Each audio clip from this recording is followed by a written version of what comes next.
아멘. 하나님의 말씀 같이 보시겠습니다. 하나님의 말씀은 디모데전서 5장 1절에서 16절까지의 말씀입니다. 디모데전서 5장 1절에서 16절까지의 말씀, 제가 가지고 있는 성경으로 신약 340면입니다. 디모데전서 1장 1절에서 16절까지의 말씀인데요. 오늘은 4절까지만 우리 합독하시도록 하겠습니다. 1절부터 4절입니다. 시작.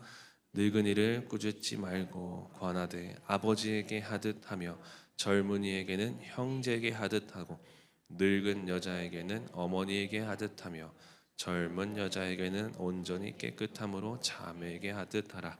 참 과부인 과부를 존대하라. 만일 어떤 과부에게 자녀나 손자들이 있거든 그들로 먼저 자기 집에서 효를 행하여 부모에게 보답하기를 배우라. 이것이 하나님 앞에 받으실 만한 것이니라. 아멘. 오늘도 아침 일찍 주님 앞에 나와 예배하는 모든 분들을 진심으로 환영하고 축복합니다. 오늘은 함께 지어져가는 교회라는 제목으로 함께 말씀을 나누겠습니다. 여러분, 교회가 무엇입니까? 교회는 세상으로부터 부름받은 한 사람입니다. 즉 예수 그리스도를 믿는 모든 사람들이 교회입니다. 그 사람들이 모인 공동체가 바로 우리 덕꿈의 교회입니다. 이러한 덕꿈의 교회는 담임 목사님께서 말씀하시듯 어린 아이부터 노년에 이르기까지 영적 어울림이 있는 교회입니다. 그리고 그 교회를 꿈꾸며 우리가 함께 나아가고 있습니다. 오늘 본문은 그 교회에서의 영적 질서를 우리가 어떻게 지키며 어떻게 영적 어울림을 갖고 함께 지어져 가야 하는지, 그렇게 갈 수 있는지 우리들에게 말씀해 주고 있습니다. 본문 1절, 2절 말씀에 보니까 디모데는 젊은 목회자였습니다. 그런데 교회 공동체 안에 젊은이만 있는 게 아니기 때문에 노년에 이르는 그런 사람들에게, 또한 젊은 사람들에게 어떻게 대해야 되는지 바울은 지금 디모데에게 가르쳐주고 있습니다. 한 교회의 리더로서 성도들의 나이가 많거나 적거나 그것과 상관없이 그들의 잘못을 지적해줘야 하는, 죄에 대해서 올바른 신앙생활을 할 수 있도록 가르쳐야 하는 영적인 책임과 의무가 있었다라는 것입니다. 그래서 4장 이전에 4장 12절 말씀에 보면 이렇게 이야기하죠. 누구든지 내 연소함을 업신여기지 못하게 하고 그런데 오직 말과 행실과 사랑과 믿음과 정절에 있어서 믿는 자에게 본이 되라 라고 이야기합니다. 사랑과 믿음, 행실에서 본이 되어야 된다. 권면과 꾸짖음에는 사랑이 담겨야 된다. 그리고 삶이 담겨져야 한다라는 겁니다.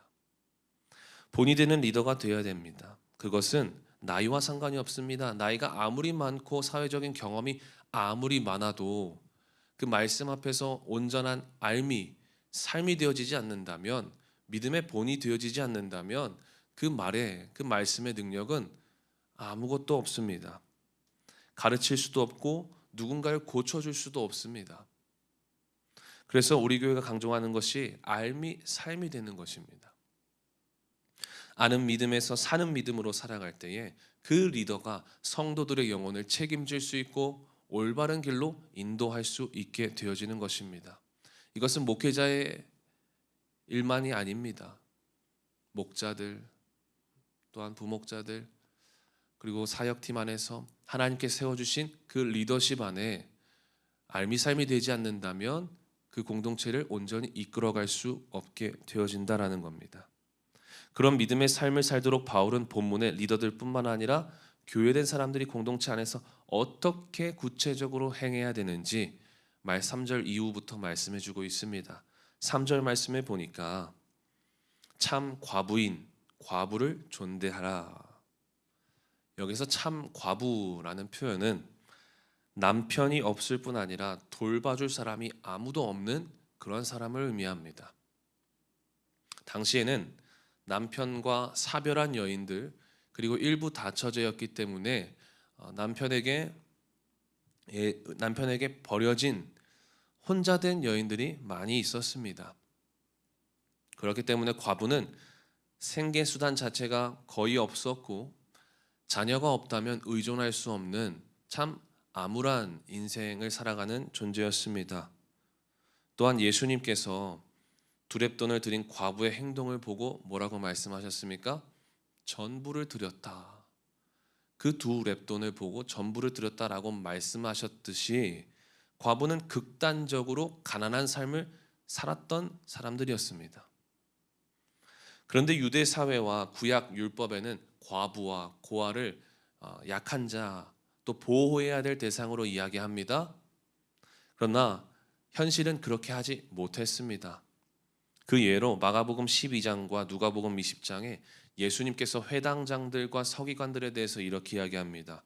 그들이 과부의 가산을 삼켰다.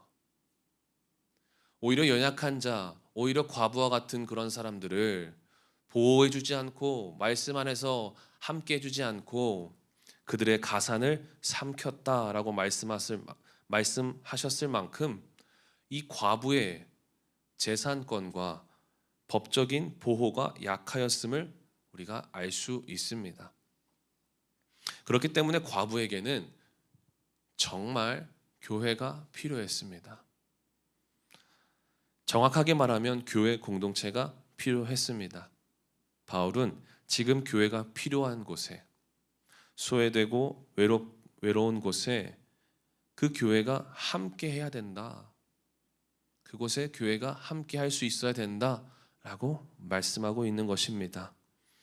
사회에서 어떤 권리도 보장받지 못하고 보호받지 못하는 이 과부와 같은 사람들과 함께 할 수 있는 그런 우리 더 꿈의 교회가 되어지기를 간절히 소망합니다. 그렇게 하기 위해서는 결국 삶을 삶으로 살아내는 교회 공동체가 되어야 합니다. 바리새인과 서기관 하나님의 말씀 율법 잘 알았습니다. 그러나 그렇게 하지 않고 그들의 가산을 삼켰습니다. 그렇게 하지 못했죠. 알지만 살지 못했습니다. 그렇기 때문에 교회는 달라야 합니다. 그래서 우리 교회는 개척 1년도 되지 않는 교회지만 착한 헌금을 통해서 착한 사역을 하는 것입니다. 혼자서도 할 수 있지만 교회를 통해 함께하는 착한 교회입니다. 삶이 되도록 몸부림치는 그런 공동체입니다. 사도행전 2장 46절에서 47절 말씀에 그래서 이렇게 이야기하고 있습니다. 날마다 마음을 같이하여 성전에 모이기를 힘쓰고 집에서 떡을 떼며 기쁨과 순전한 마음으로 음식을 먹고 하나님을 찬미하며 또 온 백성에게 칭송을 받으니 주께서 구원받는 사람을 날마다 더하게 하시니라. 아멘. 삶이 되어지는 교회를 통하여서 칭찬받게 하고 또한 하나님께서 과부뿐만 아니라 영적인 과부들을 지키시고 먹이시고 입히시고 보호하시는 줄 믿습니다. 그렇게 우리가 함께 지어가는 교회를 통해 구원받는 자들의 숫자가 날마다 늘어가게 될 것입니다.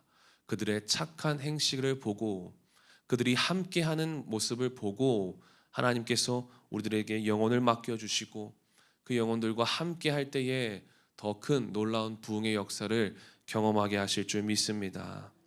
어제 말씀과 같이 구원받은 그 이후의 삶이 더 아름다운 그런 삶이 되어지는 그런 우리들의 교회, 우리들의 삶이 되어지기를 간절히 소망합니다. 기도하시겠습니다. 주님 감사합니다. 오늘도 말씀을 통하여서 우리가 말씀 앞에 어떻게 삶을 대해야 하는지 깨닫게 하심에 감사드립니다. 말씀이 온전히 선포되어지고 가르쳐지기 위해서는 우리가 삶이 되어지는 것, 아는 믿음에서 사는 믿음으로 변화되어져야 되는 것을 우리가 깨닫게 되었습니다. 주님, 우리의 삶을 통하여서 하나님 영광 받아 주옵소서. 우리의 착한 행실, 과부와 같은 아픔의 손길이 고통 가운데 아픔 가운데 있는 자들에게 정말 필요한 손길을 내미는 그러한 우리 교회 공동체가 되게 하여 주셔서 우리를 통하여 우리 공동체를 통하여서 더 많은 사람들이 구원받고 주님께 나오는 놀라운 은혜가 있게 하여 주옵소서. 그런 교회 공동체로 함께 지어져가는 우리 한 사람 한 사람이 되어줄 수 있도록 도와 주옵소서. 오늘도 가지고 나온 기도의 제목들 많이 있습니다. 나를 위한 기도도 중요하지만 교회 공동체를 위한 기도가 되게 하여 주시고 아파하는 지체들을 위한 기도가 되어질 수 있도록 주님 함께하여 주옵소서. 감사드렸고 예수님의 이름으로 기도하였습니다. 아멘. 자, 이렇게 기도하시다가 돌아가시겠습니다.